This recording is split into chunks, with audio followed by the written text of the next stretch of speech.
Olá, gente! Esse é o nosso curso EA 202, Engenharia de Software, Teoria e Prática. Gente, na nossa aula de hoje, nós vamos trabalhar um tema que, de uma certa forma, é uma recordação de algumas coisas que a gente já viu em aulas anteriores, né?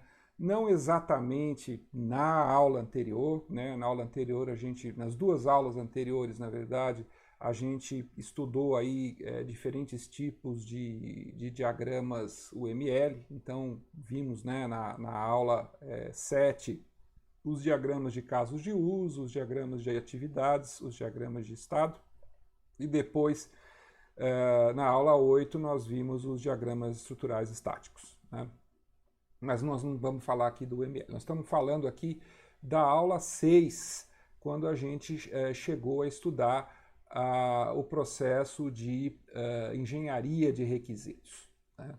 Então, se vocês se recordam dessa aula sobre engenharia de requisitos, em que a gente estudou o processo de uma maneira um pouco mais aprofundada, nós vimos que a engenharia de requisitos envolve inicialmente uma prospecção inicial, que é chamada de elicitação de requisitos, né? Ou seja, as pessoas estão tentando imaginar quais seriam esses requisitos, e que uma vez que esses requisitos sejam elicitados, eles precisam ser especificados.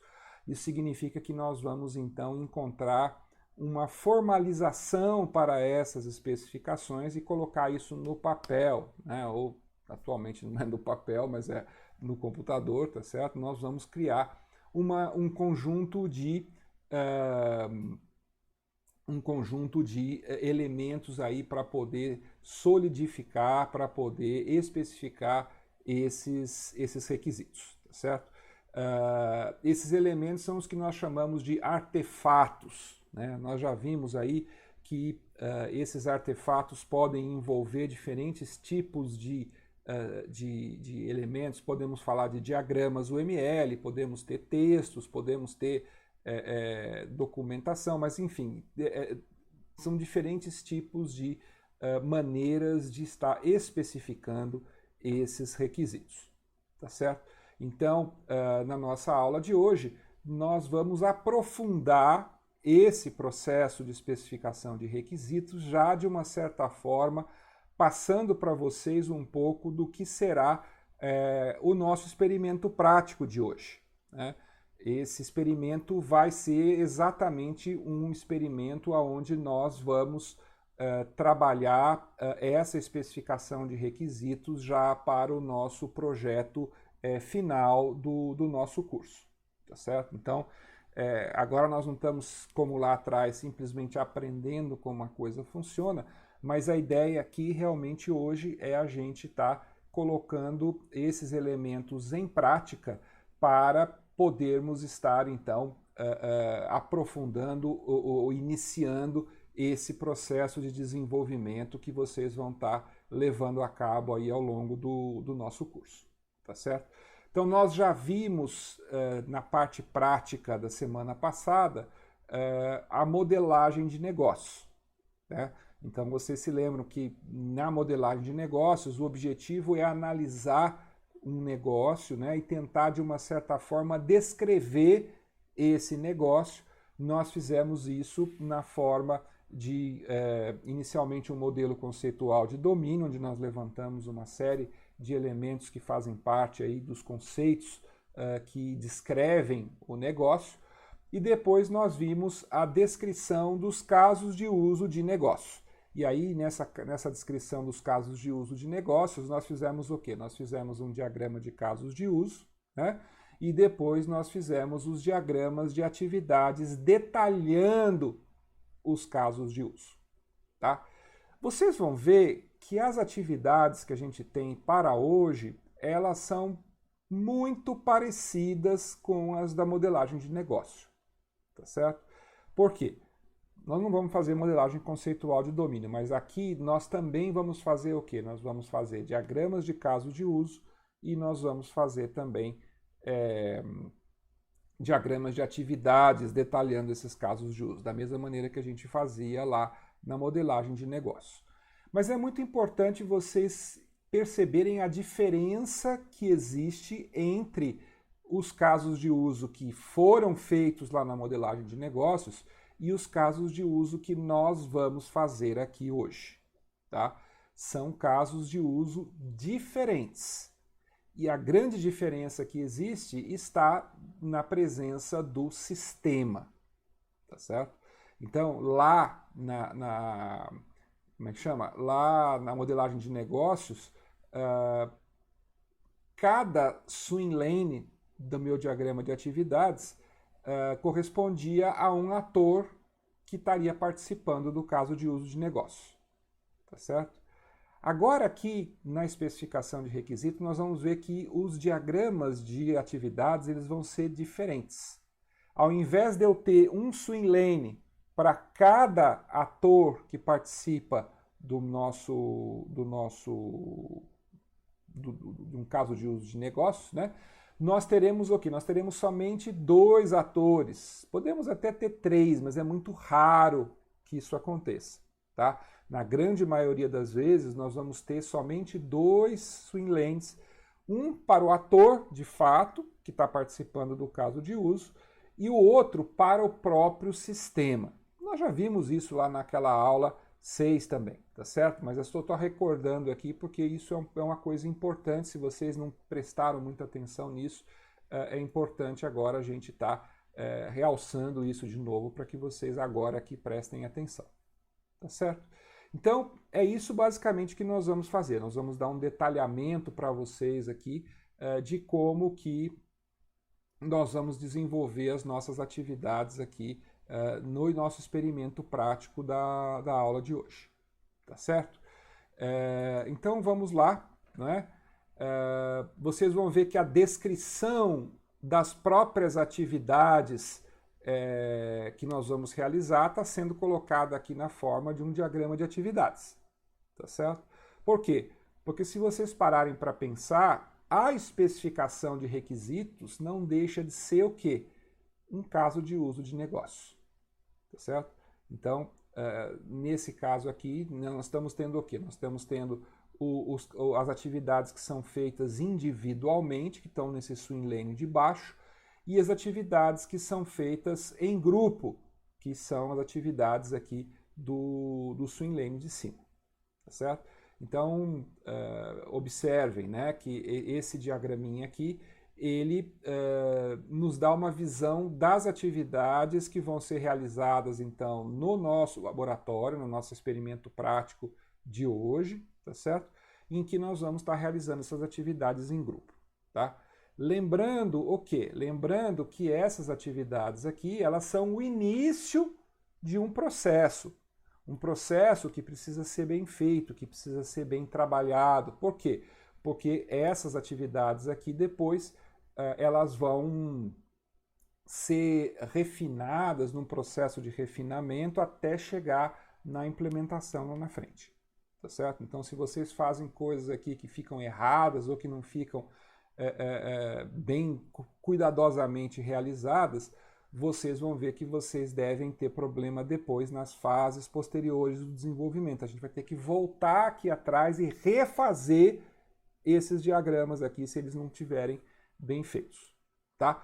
Então, façam a coisa com cuidado para evitar de ter que refazer depois, né, os mesmos diagramas mais de uma vez, tá certo?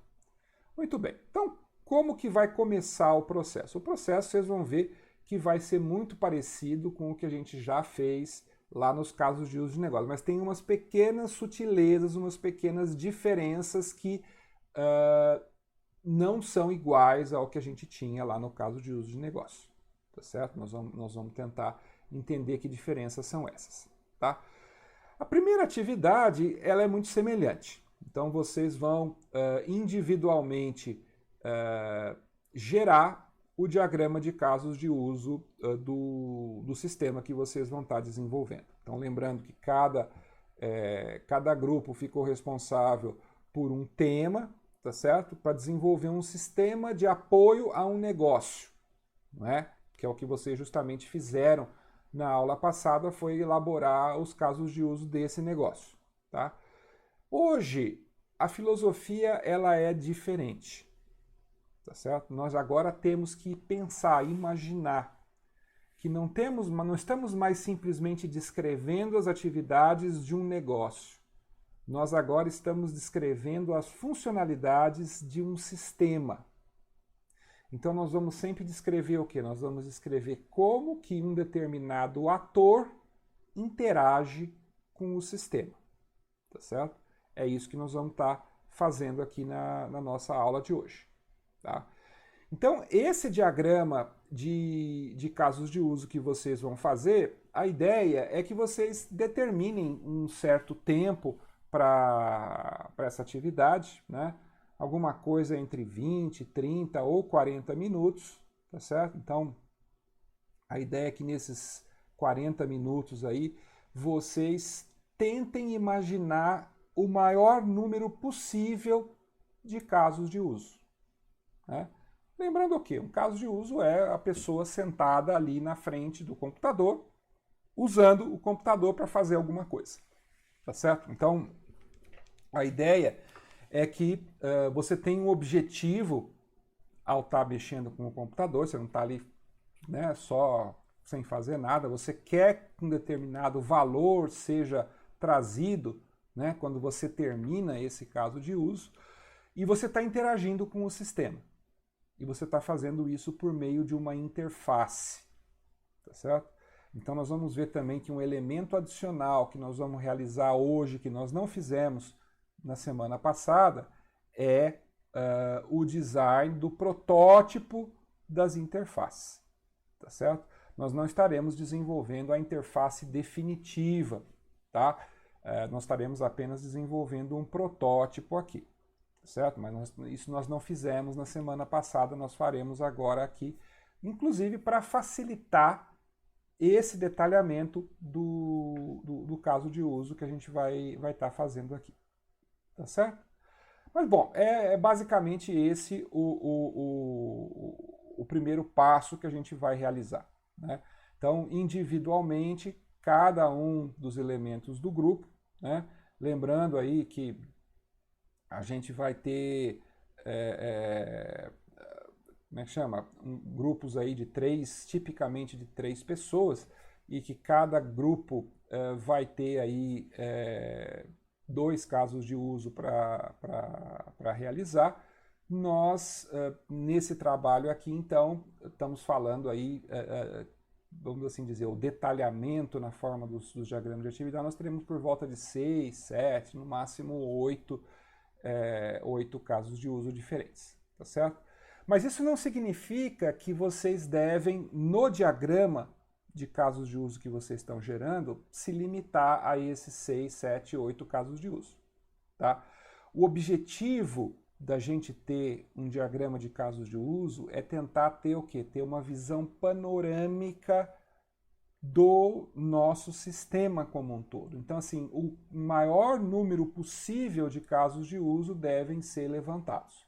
Nós devemos tentar imaginar tudo que esse sistema precisaria ter para poder atender às necessidades do nosso usuário, ou dos nossos usuários, tá certo? Então, a ideia aqui é a gente ser bastante prolífico, tá? Quer dizer, para o tipo de problema que eu passei para vocês nos grupos, eu esperaria que vocês fizessem aí alguma coisa na ordem de 15 a 20 casos de uso no total, tá certo? Nesse diagrama de casos de uso, nós não vamos detalhar todos esses casos de uso, tá? Depois nós vamos fazer uma priorização e vamos selecionar dentre esses casos de uso somente um número pequeno que vai ser detalhado. Então aqui vocês vão efetivamente implementar no primeiro protótipo do sistema que vocês vão fazer, tá certo? Mas para a gente poder escolher com segurança esses casos de uso, é importante que a gente faça primeiro esse levantamento. E esse levantamento envolve a gente tentar encontrar uma visão completa do sistema. Tudo que o sistema deveria fazer para poder atender as necessidades do nosso cliente. Tá certo? Então, num primeiro momento, individualmente, vocês vão então gastar aí, né, de 30 a 40 minutos para poder fazer esse trabalho. Tá? Lembrando depois que eu vou querer que vocês entreguem esses diagramas individuais também. Tá? Então, mesmo que depois ali na segunda atividade nós vamos fazer a consolidação dos diagramas de caso de uso, num único diagrama de casos de uso por grupo, né? A gente vai querer que vocês entreguem os dois. Nós vamos querer que vocês entreguem o diagrama individual que cada um fez e depois o diagrama consolidado, onde tem o quê? Todas as contribuições de todo mundo para gerar um único diagrama mais completo. Tá? A ideia é que cabeças separadas vão ser capazes de levantar coisas diferentes. E aí depois, na hora que a gente for unificar, vai ficar algo mais perfeito, vai ficar mais completo. Tá certo? Então, na primeira etapa, então, individualmente, vocês devem estar levantando esses casos de uso, colocando eles lá no diagrama de casos de uso, e depois, num segundo momento, vocês vão se reunir no grupo, e aí a ideia é que cada elemento do grupo apresente o seu diagrama para o resto do grupo, né? E aí individualmente cada um dos três vai fazer essa apresentação, e terminando a apresentação, vocês vão então consolidar e vão chegar num único diagrama de casos de uso, que vai ser a união aí, ou eventualmente a consolidação de um diagrama de casos de uso geral, com as contribuições individuais de cada um.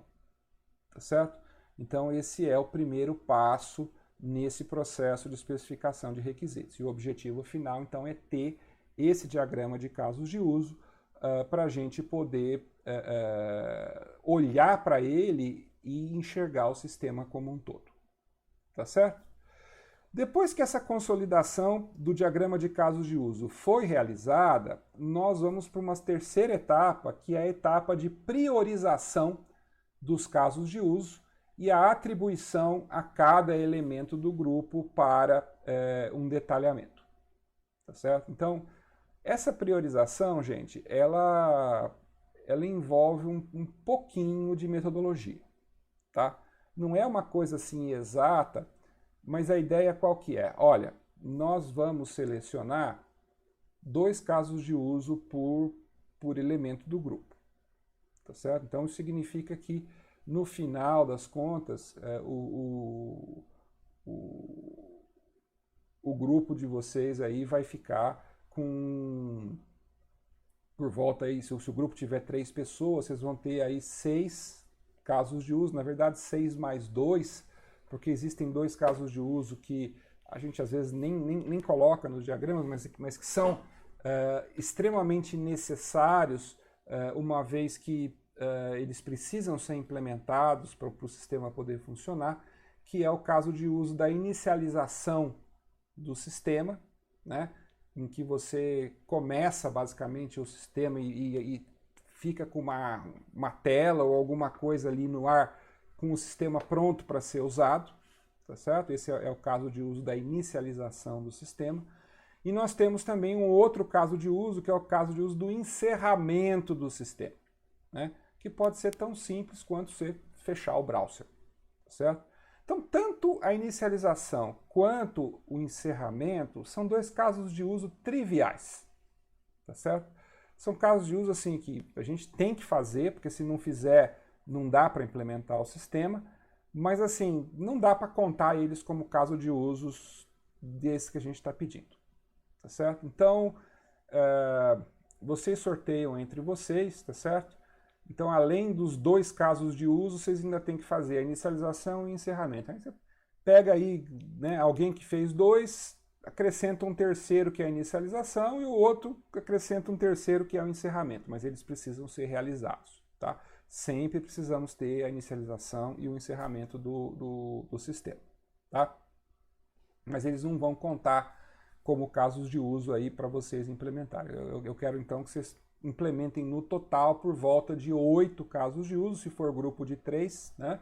Ou se for um grupo de 4, vão ser 10, tá certo? Se for um grupo de 2, nós vamos escolher aí, eventualmente, 6, tá? Então, esse daí é a nossa meta.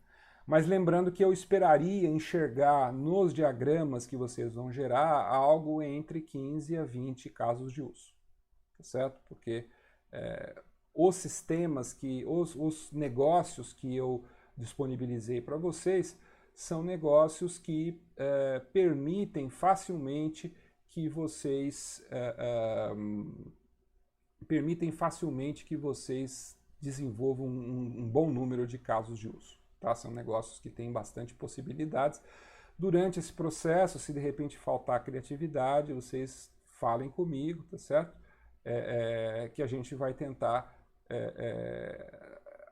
dar um empurrãozinho aí para melhorar a criatividade de vocês. Mas o fato é que a gente esperaria um certo número aí prototípico aí entre 15 a 20 casos de uso no diagramas de casos de uso que vocês vão gerar. Lembrando que desses 15 a 20 nós vamos implementar 8, certo? Então não implementaremos muitos desses casos de uso, tá? Mas temos que tê-los ali para a gente inclusive poder decidir quais que são mais importantes, né? Então essa etapa, terceira etapa de priorização, ela é uma etapa importante. Por quê? Porque agora nós vamos olhar para aqueles 15 ou 20 casos de uso que a gente colocou no diagrama e vamos dizer assim, bom, nós precisamos agora selecionar dentre esses 15 e 20 um número de casos de uso que componha um aplicativo, vamos assim dizer, um aplicativo minimamente funcional. Tá certo? Então, a ideia da escolha dos casos de uso que vão ser priorizados é para a gente tentar imaginar assim, ó, vamos supor que eu vou fazer a primeira versão do sistema, então não vai ter tudo nessa versão. Mas o que é essencial? Se eu quero demonstrar o sistema e fazer com que ele faça algo útil, eu tenho que escolher um certo conjunto, um certo repertório de casos de uso que faça sentido, não é? Porque se não escolher um repertório que faça sentido, depois eu vou ficar com um aplicativo sem pé nem cabeça, tá certo? Ou alguma coisa assim, eu preciso fazer isso, mas o outro caso de uso que eu precisaria não tem, aí o sistema não vai funcionar. Então, temos que pensar bem para escolher esses casos de uso que serão priorizados, que vão ser detalhados, tá certo? Porque eles é que vão se transformar depois na primeira versão do sistema que vocês vão implementar, tá certo?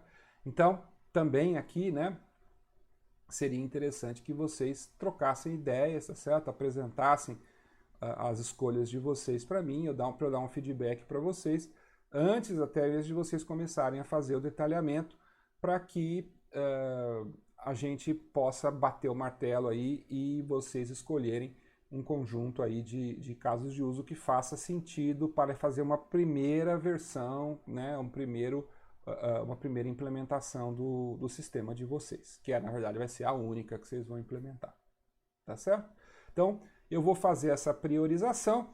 Normalmente, essa priorização tem várias maneiras da gente fazer, tá?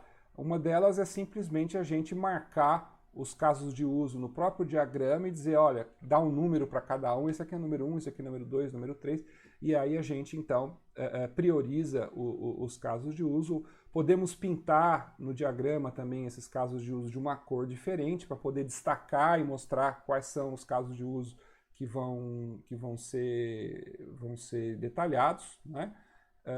Mas o fato é que a gente tem que fazer essa priorização, tá certo?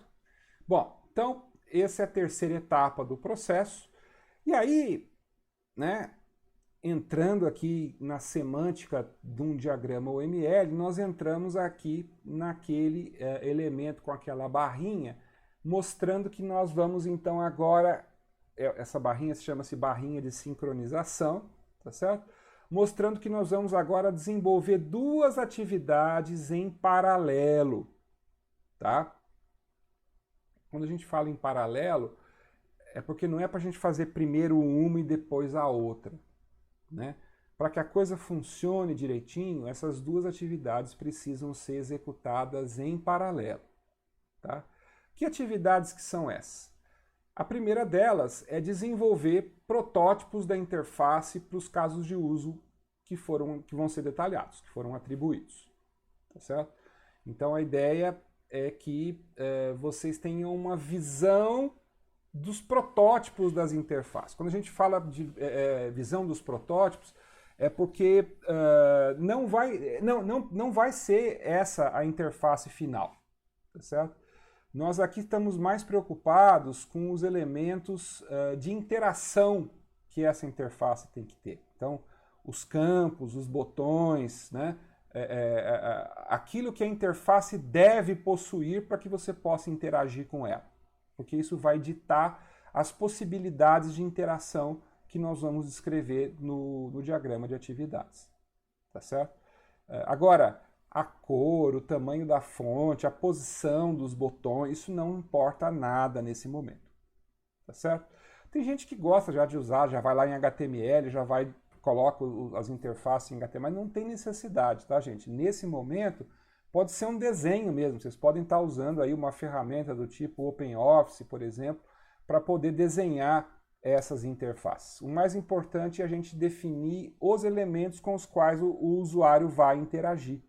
Por quê? Porque é olhando para essas interfaces que a gente vai conseguir fazer aquela segunda atividade ali, que é o desenvolvimento do diagrama de atividades para os casos de uso atribuídos, né? Se a gente não está vendo a interface, fica mais difícil de pensar, tá certo? Por isso que a gente vai fazer essas duas atividades em paralelo, tá?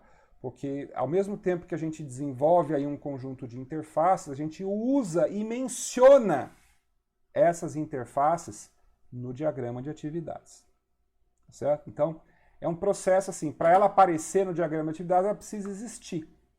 Mas eu não preciso sair fazendo todas as interfaces primeiro. Por isso que elas estão em paralelo. Eu faço algumas interfaces, coloco elas no diagrama, a hora que eu estou fazendo o diagrama eu percebo que tem uma interface que eu esqueci de fazer, eu vou lá, acrescento ela, tá certo? Então é assim que esse processo ele vai se desenvolver, tá? A gente começa a fazer as primeiras interfaces necessárias para poder ter essa interação. Aí passamos a desenvolver o diagrama. Durante o desenvolvimento do diagrama, a gente pode descobrir que tem outras interfaces que são necessárias, a gente vai, completa, e pode ir refinando essas interfaces também. Ah, esqueci de botar um botão de cancela, aí põe lá o botão de cancela. Ah, esqueci de fazer não sei o que, volta lá e faz de novo. Tá certo? Bom, depois então que essas atividades 4 e 5, né, que são feitas em paralelo, estiverem concluídas, nós vamos então fechar esse negócio. Nós vamos passar ali para a fase final, que é a estruturação do diagrama de casos de uso geral. Tá certo? Essa estruturação ela aparece aqui por quê? Porque lá no processo unificado ela aparecia aqui, mas ela poderia também ser feita ali junto com a priorização. Tá certo? Eu vou mostrar para vocês aqui o que é feito nessa etapa de estruturação para vocês entenderem, né? Mesmo porque se a gente estrutura, pode ser que a gente precise voltar lá nos protótipos e nos diagramas para poder tratar isso agora com os casos já reestruturados, tá certo? Então, se a gente reestruturar só no final, nós vamos ter que voltar lá atrás e ter que refazer parte dos protótipos das interfaces e dos diagramas de atividades também. Tá certo? Mas esse processo de reestruturação ele é importante, porque ele significa um repensar sobre os próprios casos de uso. Eu vou dar um exemplo daqui a pouquinho para vocês, vai ficar um pouco mais claro aí para vocês entenderem o que eu estou falando. Tá certo? Porque no fundo vão ser os mesmos casos de uso, mas melhor organizados, melhor colocados para que o sistema fique mais coeso, mais compacto, né, e menos confuso. Certo? Então, nós vamos entender por que precisa fazer essa estruturação. Tá? E aí, a ideia, depois que faz a estruturação, é a gente ter um terceiro diagrama de casos de uso. Nós tivemos aquele primeiro inicial que a gente fez sozinho, tem o segundo que foi feito em grupo, e depois nós teremos esse terceiro, que é o diagrama de casos de uso estruturado. Tá certo? E aí, além disso, nós temos o quê? Nós temos as interfaces gráficas e os diagramas de atividades, e isso encerra isso que nós estamos chamando aqui de especificação de requisitos. Tá? Então, basicamente, essa aqui é a nossa atividade programada para a nossa aula de hoje. Nós vamos simplesmente agora aqui dar uma visão panorâmica de alguns exemplos disso que a gente está falando aqui para vocês entenderem bem onde que a gente quer chegar, qual que é o nosso objetivo. Tá certo? Eu vou aproveitar para poder passar para vocês também uns detalhezinhos aí do UML, que eventualmente nas aulas de UML lá atrás eu não tive tempo, porque foram aulas bem corridas. Aqui nós vamos entrar um pouco mais em detalhe para eu poder falar para vocês sobre alguns detalhes do UML que são importantes. Tá certo? Bom, gente, então, né, só para a gente então lembrar, né, essa primeira etapa então é gerar, né, um diagrama com todos os casos de uso, lembrando que um caso de uso é uma abstração de pequenas histórias envolvendo atores e o sistema, descrevendo as funcionalidades do mesmo. Nossa, tem um C cedilha ali que não era para estar lá, esqueçam o C cedilha ali, depois eu tiro ele lá. Que era função, eu mudei para funcionalidade e deixei o C cedilha lá por engano. Não preste atenção nisso, tá? Então, esse caso de uso, ele vai detalhar todas as interações desejadas entre o sistema e o usuário, na verdade, entre o usuário e o sistema, né? Esses casos de uso podem ter pontos de extensão, isso nós vamos ver que é importante, principalmente no caso daquele diagrama de casos de uso estruturado, depois que a gente fez a estruturação. E vocês devem fazer o levantamento do maior número possível de casos de uso para poder gerar o diagrama, porque vocês não vão implementar todos eles. Tá? O objetivo fundamental desse diagrama de casos de uso é nos dar uma visão panorâmica de todos os casos de uso do sistema, né? E o seu relacionamento com seus atores e entre si. Tá certo? Então, esse aqui é o objetivo aí do nosso diagrama de casos de uso, né? Então aqui nós temos aqui um exemplo de um possível diagrama de casos de uso. Eu aqui não cheguei a colocar os 15 e 20 que eu falei, tá certo? Mas é só para dar uma ideia para vocês aqui de como que a coisa deve funcionar, tá certo? Esse exemplo aqui é o exemplo de um negócio, de uma oficina mecânica, né? E nós, então, estamos aqui pensando em desenvolver um sistema de suporte ao funcionamento dessa oficina mecânica. Tá certo? Vamos tentar entrar em detalhezinho aqui para a gente poder ver alguns detalhes aqui desse nosso diagrama. Tá certo? Então, vocês podem ver aqui que nós temos um certo conjunto de atores que vão ser os atores que vão interagir com o sistema, tá certo? Lembrando que agora não são casos de uso de negócios, é o ator interagindo com o sistema. Então aqui eu tenho o cliente da oficina mecânica, ele vai poder fazer uma certa quantidade de coisas. Eu tenho o mecânico, que vai estar ali realizando os consertos aí da oficina mecânica, né? Eu tenho aqui um atendente, que vai ser uma pessoa que eventualmente nos recebe quando nós vamos até a oficina e que faz o primeiro contato conosco, eventualmente faz o fecho do processo do atendimento para a gente. E nós temos aqui o gerente, que seria um quarto ator que também vai estar trabalhando com esse sistema. Tá certo? Vocês percebem que nenhum caso de uso aqui possui dois atores simultaneamente interagindo no mesmo caso de uso. Tá certo? Por quê? Porque normalmente quando você tem um sistema é uma pessoa operando com o sistema, né? Existem alguns casos, como por exemplo, quando você faz um pagamento bancário, por exemplo, com cartão, em que o sujeito tem que inserir o cartão, digitar a senha, e do outro lado tem o caixa ali comandando. E nesse caso específico poderia ter 2 atores, mas é muito raro, tá? Normalmente, nos casos de uso de sistema, ao contrário dos casos de uso de negócios, nós temos quase sempre um único ator interagindo com o sistema, tá certo? Mas vamos dar uma olhada aqui em outros detalhezinhos interessantes. Vocês devem ter visto aqui, olha, que tem esse relacionamento aqui entre o gerente e o atendente, certo? Ó, vou tentar posicionar ele aqui bem no centro aqui da tela, né? Para vocês perceberem bem, tá vendo? Tá vendo que esse relacionamento aqui é um relacionamento de generalização, tá certo? O que significa esse relacionamento de generalização? Né? Se a gente fosse analisar a generalização do ponto de vista de um diagrama de classes, vocês lembram que num diagrama de classes, generalização significa é um tipo de.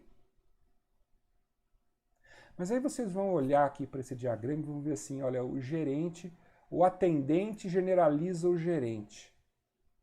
Quer dizer então que o gerente é um tipo de atendente? É isso? Não. É quase isso. De uma certa forma, isso é correto.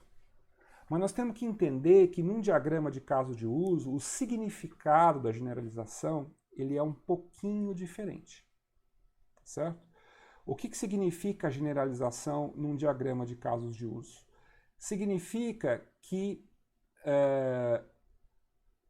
o gerente, que no caso aqui seria uma especialização do atendente, ele faz tudo que o atendente faz e algumas coisas a mais. Vocês entenderam? Por que a gente diz que ele é um tipo de? Porque ele pode fazer tudo que o atendente faz, mas ele faz mais coisas. Por isso que a gente fala que ele é uma especialização. Tá certo? Ele faz tudo que o outro faz, mas faz algumas coisas a mais. Então vocês percebem que não é exatamente um tipo de, não é? Num diagrama de casos de uso, o significado disso é um pouquinho diferente. Vamos tentar olhar aqui para a gente poder entender, né? Mas vamos começar aqui pelo... A gente vai ver também que o atendente é um tipo de mecânico, ou seja, ele faz tudo que o mecânico faz, tá certo? E ele também é um tipo de cliente. Então vocês percebem que está muito errada essa ideia de que é um tipo de. Não podemos pensar nisso, nós temos que pensar, ele faz tudo que o outro faz também. Tá certo? Então, ó, o atendente, ao interagir com o sistema, pode fazer tudo que o cliente faz e mais algumas coisas. Ele pode fazer tudo que o mecânico faz, mais algumas coisas. E o gerente, então, que vem aqui numa especialização mais para o fim, pode tudo. Tá certo? Então o gerente faz tudo, tá? Ele faz o que o atendente faz o que o mecânico faz e faz o que o cliente faz. Mas vamos tentar olhar aqui para o cliente, né? Vamos olhar aqui para o cliente. O que seriam possíveis casos de uso do cliente, né? O caso de uso mais simples é, olha, o cliente pode cadastrar a si mesmo. Se ele não está cadastrado no sistema, ele pode entrar no sistema e criar um login, um password para ele poder interagir no sistema. Normalmente, nós temos como é que chama? 2 tipos de... Se a gente quisesse, poderíamos refinar esse diagrama. Poderíamos ter um cliente que seria o cliente não cadastrado, que a única coisa que ele pode fazer é se cadastrar. e depois que ele se cadastrou, ele se transforma num cliente cadastrado, e aí o cliente cadastrado pode fazer outras coisas. Eu não quis colocar aqui porque eu quis deixar o diagrama relativamente simples, mas vocês poderiam estar fazendo isso no diagrama de vocês. Vocês podem imaginar que nós temos um tipo de ator que é o cliente não cadastrado, a única coisa que esse cliente não cadastrado pode fazer é se cadastrar, tá certo? Depois que ele se cadastrou, aí então ele pode fazer outras coisas também, tá certo? Então nós teríamos dois atores diferentes, o cliente cadastrado e o cliente não cadastrado, tá? Mas aqui eu não coloquei isso, mas vocês poderiam estar fazendo isso no sistema de vocês, tá? E aí quais seriam possíveis casos de uso desse cliente? Então ele está se cadastrando, seria como é que chama? Um caso de uso importante, ele precisa se cadastrar, senão ele não consegue usar o sistema, né? E aí o que ele pode fazer? Ele pode querer agendar um horário, né? E aí como é que ele vai ter que fazer para agendar um horário? Bom, quando a gente quiser detalhar, a gente vai dizer, mas a gente vai dizer, olha, um caso de uso importante é esse de agendamento do horário. Ou ele pode solicitar informações da oficina, né? Ou ele pode solicitar um orçamento, ou ele pode consultar o andamento de um serviço que está sendo realizado, ou ele pode requisitar um serviço. A ideia aqui é o quê? A gente tentar imaginar diferentes possíveis casos de uso que possam ser relevantes aqui para o projeto e a gente vai levantando e vai inserindo aqui no diagrama. Tá certo? Então, temos aqui o cliente e seus casos de uso. Tá? Bom, o atendente pode fazer tudo que o cliente faz, mas ele tem algumas coisas que ele é capaz de fazer que o cliente não é capaz de fazer. Então, por exemplo, aqui ele pode elaborar um orçamento, né? Então ele vai entrar no sistema, vai pegar os dados que o cliente colocou e vai fazer um orçamento, por exemplo, né? Ele pode consultar, fazer uma consulta na agenda de funcionários, por exemplo, para verificar quem são os funcionários que estão disponíveis, que poderiam estar sendo alocados aí para o conserto que o cliente está solicitando. Coloquei aqui uma elaboração de nota fiscal, depois que o atendimento foi realizado e o cliente já está satisfeito, então ele vai gerar aqui a nota fiscal. Eu não coloquei aqui, mas poderia ter colocado, né, o recebimento do pagamento, né, o atendente também que estaria recebendo esse pagamento do cliente, ele teria que entrar no sistema e dizer que o serviço está pago, tá certo? É o que eu digo, esse diagrama, assim, você olhando para ele, vai vindo ideias na cabeça de outras coisas que a gente pode estar colocando nele. E eu não quis aqui ser exaustivo, mas eu quis mostrar aqui mais ou menos como que seria algumas coisas importantes. Tá?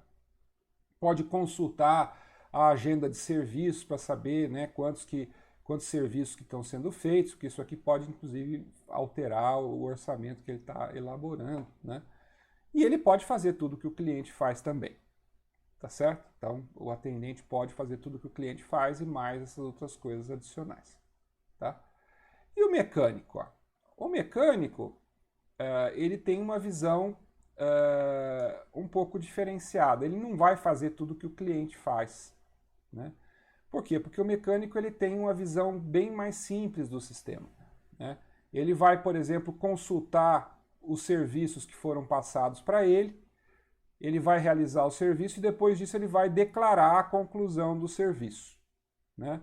E no meio do caminho, se for necessário, ele pode consultar o estoque para eventualmente requisitar uma peça, alguma coisa que ele está precisando para realizar o serviço. Mas a gente percebe que o mecânico ele tem uma visão mais limitada do que o cliente ou o atendente aqui dentro desse nosso sistema. E aqui quem tem o maior número de funcionalidades é o gerente. Por quê? Porque o gerente faz tudo e, além disso, ele ainda pode cadastrar novos funcionários, pode alocar os funcionários para os serviços, né? Pode cadastrar novas peças que não existam no sistema e pode solicitar a compra de peças, tá certo? Ele poderia fazer um monte de outras coisas, tá? Mas aqui a gente levantou aqui alguns elementos gerais para poder dar uma ideia de como que o sistema deve estar realizado, tá certo? Então, esse aqui então seria um exemplo de um diagrama de casos de uso em que a gente está atendendo um negócio, tá certo? Como eu falei para vocês, esse diagrama não está completo, não tem a inicialização, não tem o encerramento do sistema, o cliente está único aqui, poderia ter separado entre cliente não cadastrado e cliente cadastrado. Já vimos que está faltando alguns casos de uso aqui de pagamento, outras coisas do tipo, que né, na hora a gente não colocou aqui na lista, mas que dá para a gente crescer. Então, assim, esse diagrama pode crescer ainda bastante para se transformar no diagrama final. Tá certo? Mas é só para vocês terem uma ideia do que é um diagrama de casos de uso. A ideia é você poder bater o olho, tá certo? Nesse diagrama e olhar, o meu sistema inteiro está aqui? Essa é a pergunta que a gente tem que fazer, tá? Porque quando a gente olha para um diagrama como esse, o nosso olhar crítico tem que ser no sentido de verificar se eu lembrei de tudo que pode ser importante para esse sistema. Se eu não lembrei, eu tenho que acrescentar, tá certo? Então eu vou lá e vou acrescentar esse caso de uso adicional. E a gente vai acrescentando. Né? Mas vocês batendo o olho nele, dá para perceber que tem algumas coisas aí que você fala, poxa, mas será que essa organização que a gente colocou aqui é a melhor? Né? Esse é o primeiro diagrama. É um diagrama de prospecção. Nós estamos tentando imaginar funcionalidades possíveis para o sistema. Tá certo? Depois que a gente fez essa prospecção e fizemos esse diagrama consolidado aqui, nós ainda vamos fazer o quê? Nós vamos fazer a estruturação dos casos de uso. Né?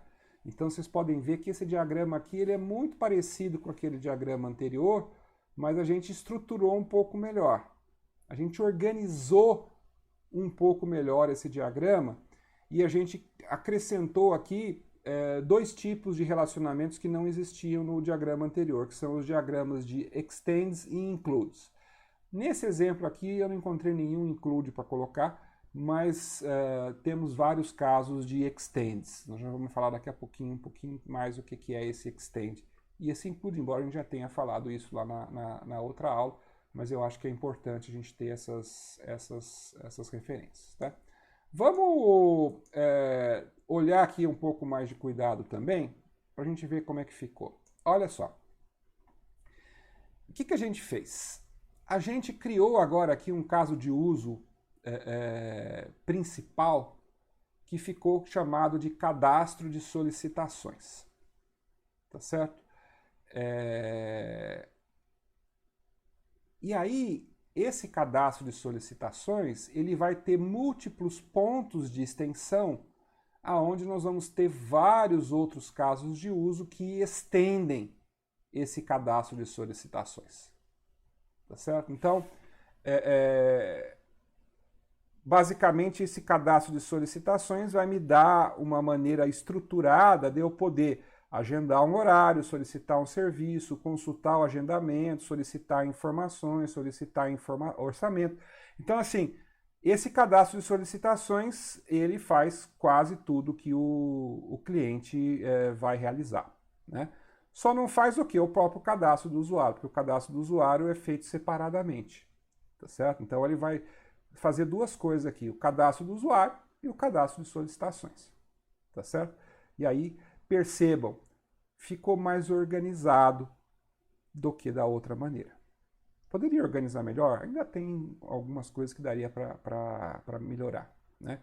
Mas a gente ainda não vai conseguir, nesse momento aqui, melhorar muito mais. Então vamos deixar dessa maneira, já está de bom tamanho para a gente poder conseguir fazer o andamento do sistema. Tá? O mecânico aqui é a mesma coisa, ó. Nós agora unificamos tudo nisso que nós chamamos aqui de cadastro de serviços. E aí nós temos o quê? Nós temos aqui a consulta de serviços, a declaração de conclusão de serviços. E aqui, olha, esse alocação de serviços é uma extensão do cadastro de serviços que só o gerente tem acesso. Vocês perceberam a diferença aqui? Né? Quer dizer, isso aqui vai estar no mesmo lugar, provavelmente usando as mesmas interfaces, mas só o gerente que aloca novos serviços. O mecânico só vai ser capaz de consultar os serviços que ele está alocado, né? E a declaração de conclusão. E ele vai continuar sendo capaz de fazer agora aqui o cadastro de peças. Mas vocês percebem que agora, então, o mecânico tem duas funcionalidades, o cadastro de peças e o cadastro de serviços, certo? Aqui ele tanto pode fazer uma consulta de estoque e essa solicitação de compra de peça também é uma extensão do cadastro de peça que só o gerente é que pode realizar. Então, por isso que ele está acessando diretamente aqui e o mecânico, então, não vai ser capaz de realizar essa extensão aqui desse cadastro de peças. Né? O atendente aqui, né? O atendente eu acabei não estruturando direito, né? Eu mantive basicamente a mesma coisa, só coloquei aqui o cadastro de funcionários, o atendente faz a consulta na agenda do funcionário e o gerente edita esses funcionários. Ele pode criar um novo funcionário, alterar o nome, alterar endereço e outras coisas. O atendente não faz isso, o atendente só vai ser capaz de consultar esse cadastro. Né? Mas, por exemplo, essa consulta na agenda de serviços aqui poderia estar colocada aqui como uma extensão do cadastro de serviços. Eu não fiz isso aqui, mas poderia ter feito também. Certo? Então, esse diagrama não é o último, certo? Ele poderia ser melhorado ainda para ficar mais completo, tá? Mas é interessante porque aqui a gente já vê ele mais estruturado, as coisas já ficam um pouco mais organizadas, tá certo? Então, eu queria que vocês também, quando fossem entregar o diagrama de vocês, que vocês pensassem um pouco nessa questão do extends, né, na questão do includes, para poder gerar o diagrama final que vocês vão estar fazendo aí para o sistema de vocês. Tá certo? Beleza. Bom, então esse aqui é o nosso diagrama de casos de uso estruturado. É aquele que vai ser no final, mas dá para fazer antes também, para evitar de ter que fazer esse trabalho depois. Tá certo? Muito bem. Em seguida, olha, o que eu fiz aqui? Eu fiz a priorização dos casos de uso. Tá certo? Como é que eu fiz aqui? Eu simplesmente acrescentei esses números aqui, ó. O 1, 2, 3, né? 1, 2, 3, aí tem o 4, 5 e 6, porque são 6 casos de uso aqui. Tá certo? Depois ainda tem a inicialização e encerramento que a gente tem que acrescentar à parte, né? E nesse caso aqui, olha, nós também tivemos que acrescentar à parte esses que estão com asterisco. Né? Por quê? Porque para eu poder detalhar e implementar o agendamento de horário, eu vou precisar fazer o cadastro de solicitações. Né? Então, esses 1 e 2 aqui demandam que esse cadastro de solicitações seja feito também. Então, ele precisa ser priorizado também. Tá? A mesma coisa aqui, olha. O 3 e o 4 precisarão que o cadastro de serviço seja priorizado. Então, também eu coloquei um asterisco aqui para dizer que ele também precisa ser priorizado, tá certo? Na prática, né, então, o que aconteceria, né? Uma mesma pessoa cuidaria desses 3 aqui, tá certo? 1, 2 e mais esse aqui, que é bem simplesinho, né? Outra ficaria com esses 5 e 6, e outra ficaria com 3, 4 e asterisco, e essa que ficou com 5 e 6 poderia, por exemplo, ficar com inicialização e encerramento, tá? Seria uma possível maneira de estar fazendo essa priorização, e aí a ideia é que a gente desse nomes, né? Esses aqui vão ser feitos por fulano de tal, tá certo? Esse aqui vai ser feito por ciclano de tal, e esses 3 aqui vão ser feitos por beltrano de tal, tá certo? Nós vamos então atribuir esses casos de uso, então, para detalhamento, tá? Uma outra coisa que a gente poderia ter feito aqui, mas não fizemos, seria, por exemplo, pintar esses casos de uso que foram priorizados de uma cor diferenciada. Poderia, por exemplo, pintar de azul para mostrar que, olha, esses são os que vão ser detalhados, tá certo? Os outros nós não vamos detalhar, não vão fazer parte da primeira implementação do nosso sistema, que no nosso caso aqui vai ser a única, mas então não iremos implementar, não iremos detalhar esses outros casos de uso. Nós só iremos detalhar esses que foram priorizados, tá certo? Então, nesse processo de priorização, a gente prioriza aqueles que vão ser efetivamente detalhados e que vão estar sendo implementados mais lá para frente. Tá certo? Tudo bem então, gente? Legal. Só para a gente relembrar, né, essa questão do extends e do includes, o extends é aquela relação entre dois casos de uso aonde um caso de uso alternativo estende as funcionalidades de um caso de uso mais gerais. Tá certo? Então a ideia é que ele pode executar o caso de uso A sem usar a extensão B. A gente diz que o caso de uso B estende o caso de uso A. Tá certo? E aí é importante a gente observar a direção da flechinha. Né?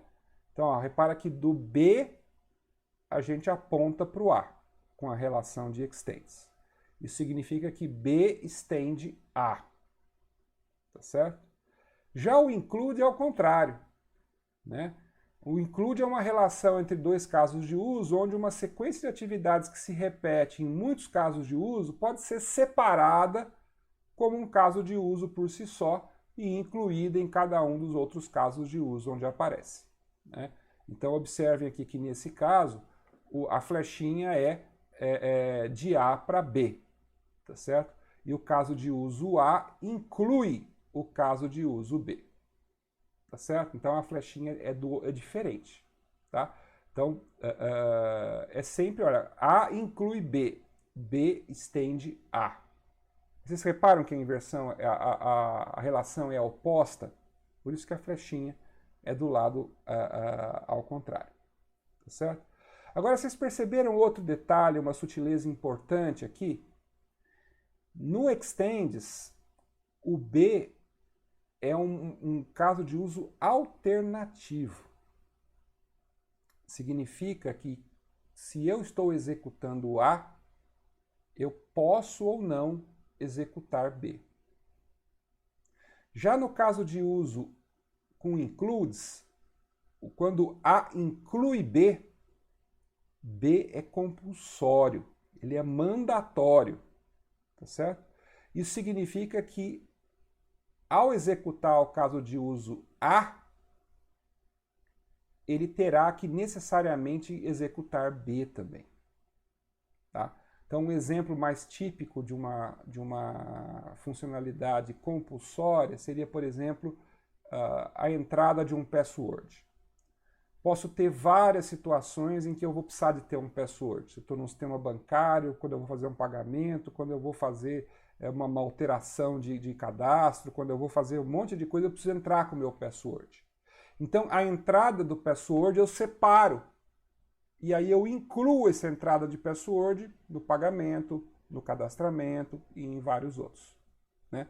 O que é? É uma sequência de interações que vai se repetir dentro de outros casos de uso.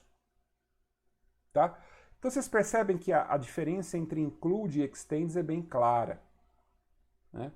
O extends é uma funcionalidade alternativa. O includes é uma funcionalidade compulsória. Tá? Isso precisa ficar bem claro para vocês, para a gente não ter dúvidas aí com relação a isso. Tá certo? E a generalização? Né? Também, como eu falei para você, a generalização é um relacionamento entre atores em que um ator pode realizar todos os casos de uso de um outro ator além dos seus. Então, aquela ideia de generalização é um tipo de... Esquece aquilo lá, não vale aqui. Aquilo lá vale só no diagrama de classe. Aqui, a generalização tem a ver com a capacidade de participar de um caso de uso. Né?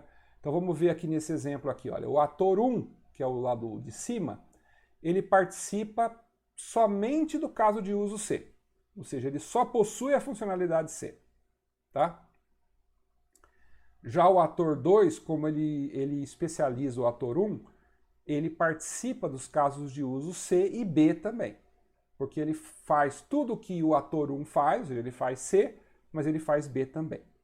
E o ator 3 é o que tem o maior poder aqui, né? Ele vai ser o mais especializado, mas ele vai fazer o quê? Ele vai participar dos casos de uso C, B e A, tá certo? Então ele vai possuir as funcionalidades C, B e A, tá? É o ator com maior poder dentro do sistema, que pode executar o maior número de funcionalidades que o sistema disponibiliza, né?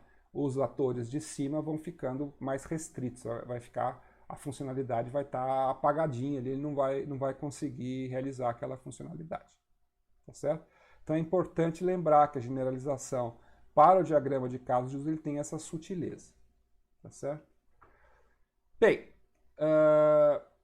fizemos então o nosso diagrama de casos de uso, já priorizamos os casos que nós vamos detalhar, e aí nós então distribuímos esses casos de uso para cada um dos elementos do grupo. Cada elemento do grupo vai ficar responsável por 2 mais 1, né, se precisar, ou se for inicialização ou encerramento, tá certo?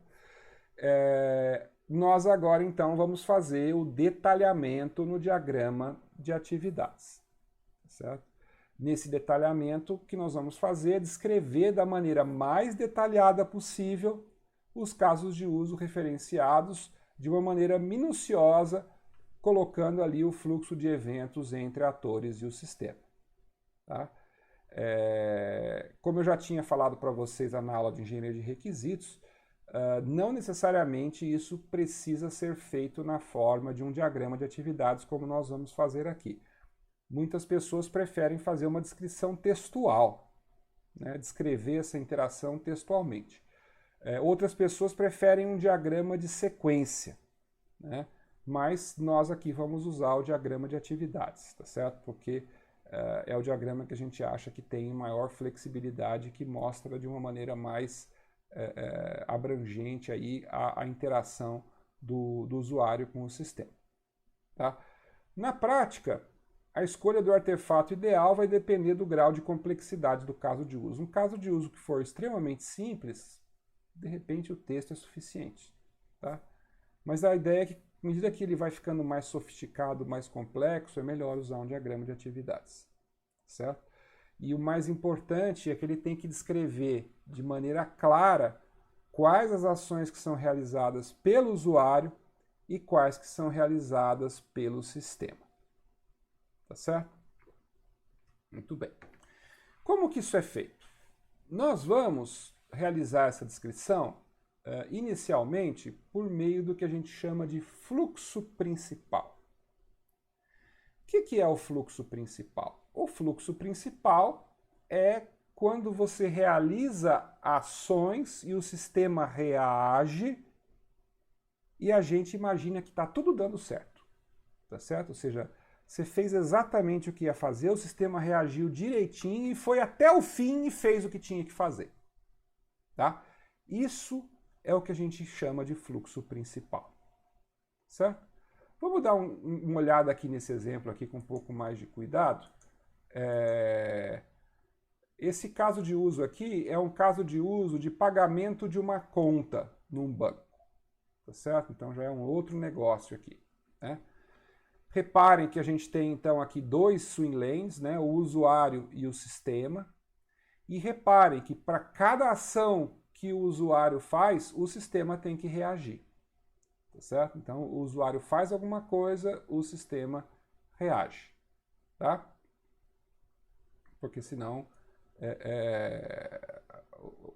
você fica sem saber o que fazer. Tá?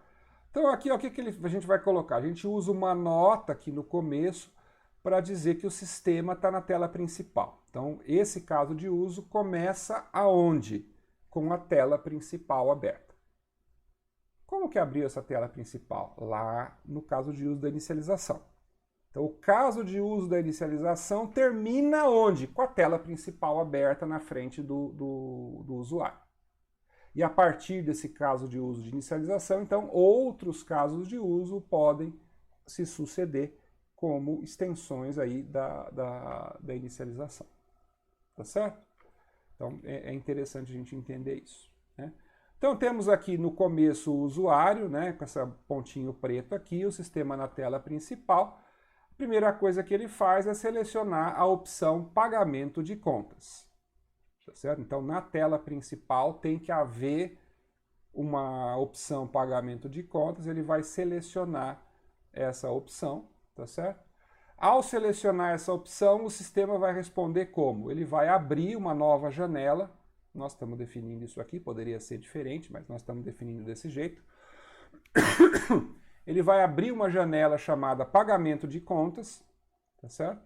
Uma vez que essa janela esteja aberta, o usuário então pode inserir os dados, em seguida ele clica OK, né?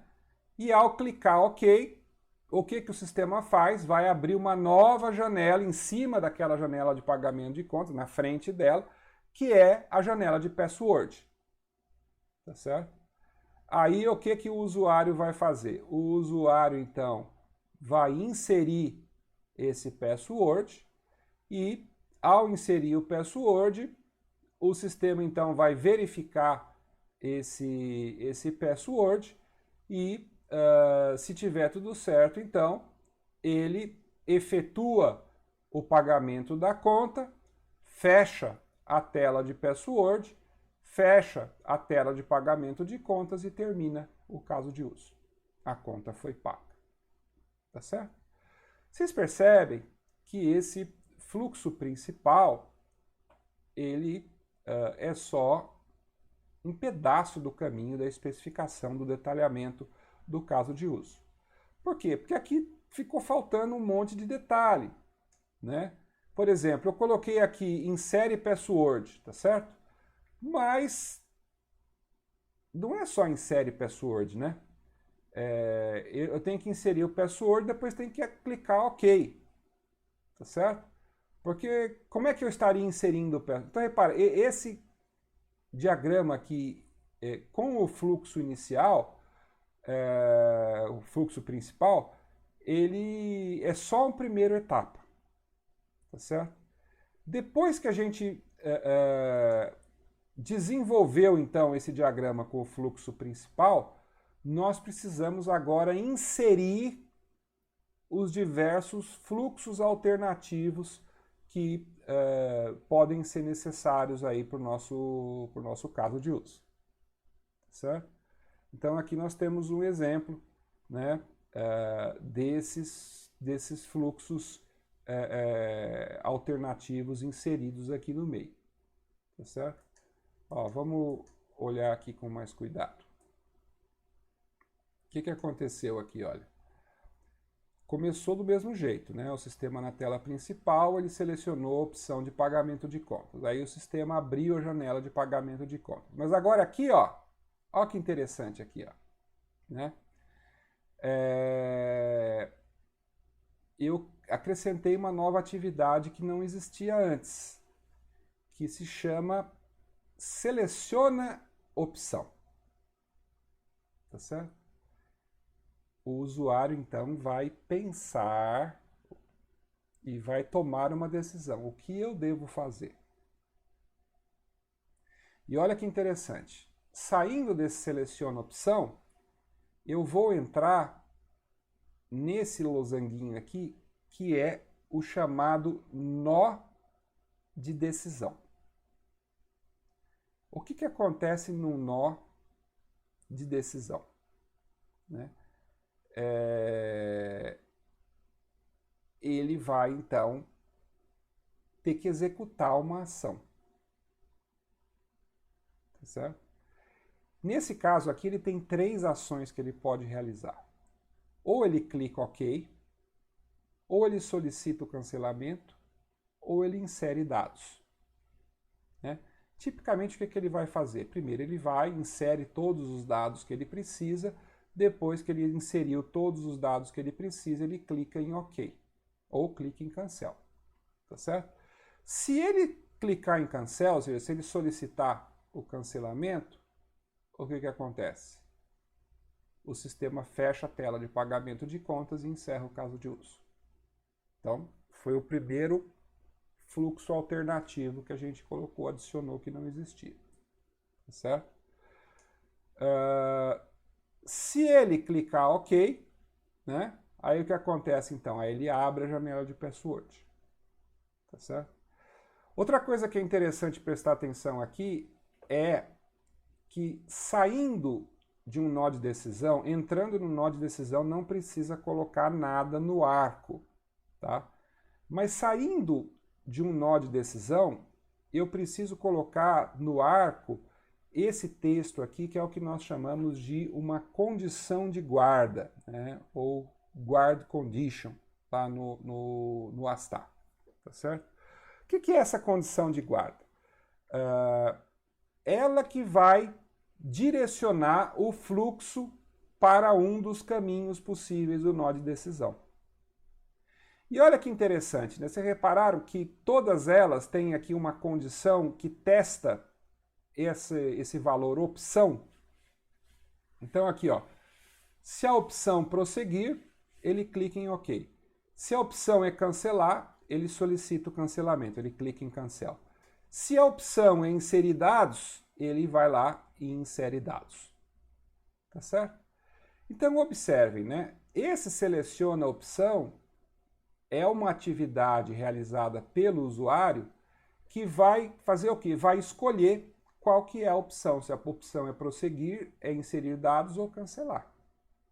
Mas olha que interessante, eu não posso pular diretamente de um nó de decisão para o sistema. Toda vez que eu tenho um nó de decisão, o usuário precisa realizar uma ação aqui do lado do usuário. Ou ele clica OK, ou ele solicita cancelamento, ou ele insere dados, mas ele tem que realizar uma ação. Tá certo? Porque se ele não realizar uma ação, ele não pode passar para o lado de cá. Tá certo? Então, esse é um dos erros mais comuns que a gente observa em quem está construindo diagramas de atividades. E eu vou estar sendo bastante crítico aí quando vocês entregarem o diagrama de atividades de vocês. Tá certo? Se tiver uma flecha saindo do nó de decisão e indo direto para uma ação aqui do lado do sistema, erro. Ponto perdido. Tá certo? Você só pode sair do usuário para o sistema de uma atividade para outra atividade. Tá certo? Você não consegue sair nem para o nó de decisão do lado de cá e nem de um nó de decisão do lado de baixo. Tá certo? Para cruzar a fronteira, você tem sempre que fazer esse cruzamento de uma atividade para outra atividade. Tá? Não pode ser de nó de decisão para outro nó de decisão, ou de nó de decisão para atividade, ou de atividade para nó de decisão. Não pode.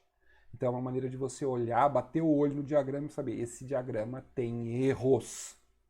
Tá? Não pode ter esses erros. Se tiver, eu vou tirar ponto de vocês. Tá certo?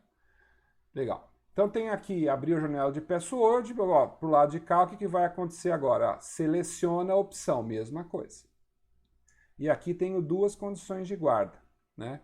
Continuar ou cancelar.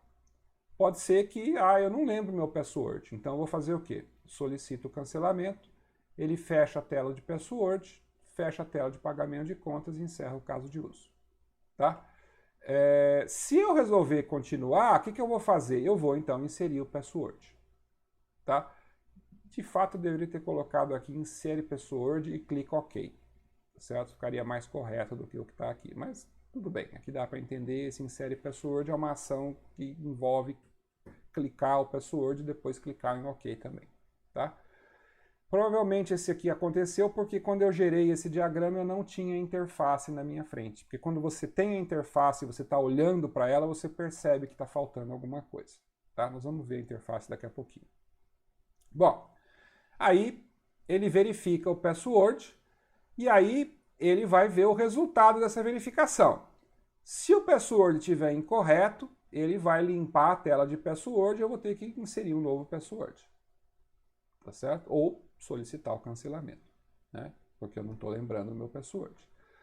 Se tiver correto, aí sim ele faz o pagamento da conta, fecha a tela de password e fecha a tela de pagamento de contas e o meu caso de uso está, então, definitivamente encerrado. Tá certo? Vocês perceberam como o diagrama de atividades ele permite um detalhamento desses diversos fluxos alternativos, né? Os cancelamentos ou quando ele não conseguiu identificar um password, né? Essa que é a vantagem de usar esses diagramas de atividades. Se eu tivesse que descrever esses fluxos alternativos numa linguagem em texto, isso não é tão trivial de fazer como aqui. Aqui é mais fácil a gente tá fazendo essa descrição.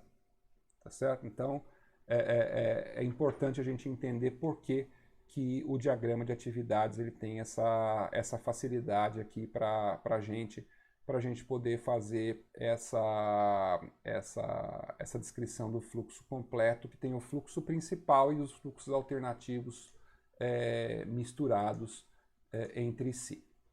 Tá certo?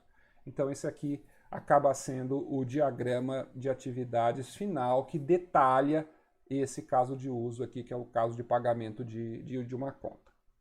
Tá certo?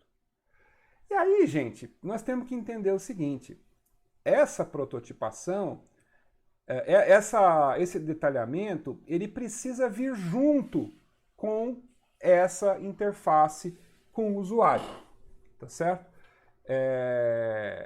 E aqui, assim, é importante lembrar que o critério estético não é importante nessa atividade. Então, cor, fonte, posição, localização dos campos, não se preocupem com isso. Essa interface que nós estamos fazendo aqui, o mais importante é permitir que a gente visualize mais ou menos como será a interface definitiva, lembrando que não há necessidade de ter essa interface de maneira definitiva, tá certo? A gente aqui vai estar olhando para a interface e nós vamos fazer o quê? Nós vamos voltar aqui no diagrama e ler de novo o que